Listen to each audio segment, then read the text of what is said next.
So I'm putting a window on my side-by-side. Just bought it, Can-Am X3 Turbo R.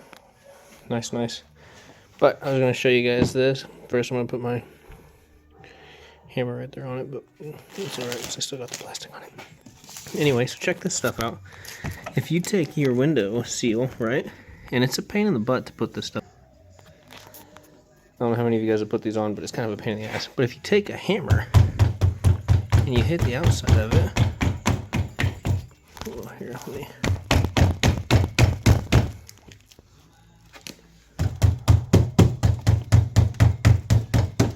But if you take a hammer, you just tap the outside of it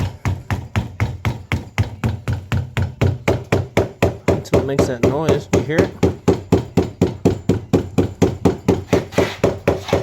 You can hear the difference. Hear how that's like a dull. Then whenever it bottoms out, it sounds like that. Now, obviously, do this at your own risk because it's very possible that you might screw this seal up. But I just want to show you guys that because it makes it so easy to put this thing on. Then you just beat it all the way around, and that makes sure it's completely seated and everything. If you guys got any other tips and tricks, please let me know. That'd be cool. Appreciate it. See ya.